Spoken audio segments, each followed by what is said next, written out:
Hey trans fans, this is Jay Jarreau back at you one more time, and this is about to be another Anderson 1939 production. Today, our review is simple. We're doing two of the bad boys from the Autobot collection. We're doing Recon Ironhide and Brawn from the Revenge of the Fallen extended toy line for the movie. Now, as you sit here and you see how I've got these guys displayed here, you can see the vehicle modes are pretty nice, and you can see that they're well equipped and ready to do some serious damage. They're both off-road vehicles, all-terrain fury. I'm looking at Ironhide here with his lightning strike camouflage, his oversized cannons, sitting up here ready to do some, oh my, rain some destruction on one. And then you look at Braun here, also well equipped with his big fire hose sitting up at the top, also ready to unleash some mainframe damage. Like the detail of these figures a whole lot. I particularly like Ironhide because even though there's been several incarnations of Ironhide for the movie toy line, this one has been retooled, and I really like the detail that they did to it. Now, unfortunately right now, my camera isn't really showing a whole lot of justice as far as being able to zoom in so that you can see the actual retool improvements. But trust me when I say this to you people, if you don't have this in your collection, you need to pick him up.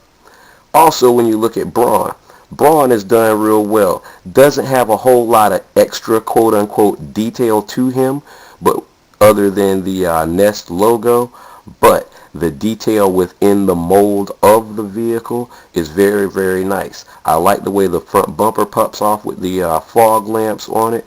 I like how he has the overhead light sitting up on top to make sure that if you hiding in the bushes, both of these guys got their searchlights that can find you in the darkness.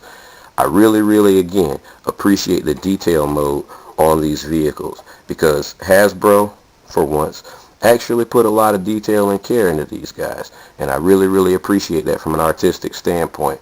Again, just trying to give you a little bit of a better perspective of Ironhide and seeing what his vehicle mode looks like. Now, with Ironhide, his guns that I have placed on top, obviously they can be removed, changed around, and reconfigured in however you want to do them, and it also allows them 360-degree rotation, which I think is a really nice detail. Braun, you can adjust his cannon up or down, but you can't really adjust it left or right, but we don't have a problem with that. We still love him anyway. So, relax for a minute. I'm going to flip off the camera, put these buddies in vehicle mode, robot mode rather, excuse me. I'm going to put these guys in robot mode, and we're going to do size and detail comparison of two of the baddest Autobots of the extended Transformer line. Again, this is Jay Jarreau, and we about to slap this Anderson 1939 production on.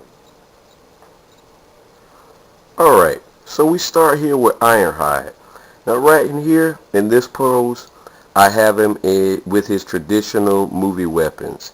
You see the multi-blaster grenade launcher type weapon on his arm, and you see the heavy blaster on the other arm. Simple pose, but nice detail. Again, I particularly like the way they did retool these weapons because they didn't over-exaggerate them and make them look really toyetic. They actually did the detail nice to where they look like they are an extension of his actual armor. I also, again, like the detail of the plating and stuff.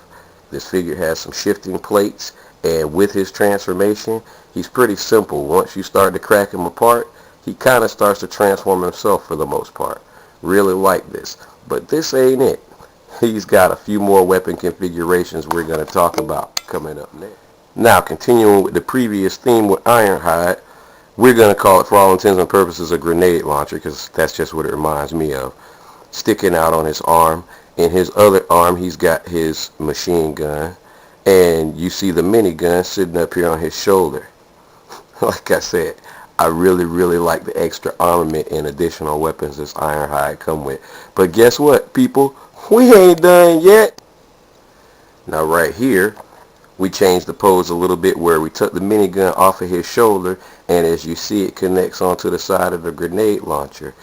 Pointed the machine gun down so you could see the blaster cannon on the other arm. Again, we still ain't done yet. And just so you know, that oversized bumper in vehicle mode wasn't a prop. It flips into a crossbow for my man. His long-range, high-powered rifle plugs into the grenade launcher that again has the minigun connected on the side.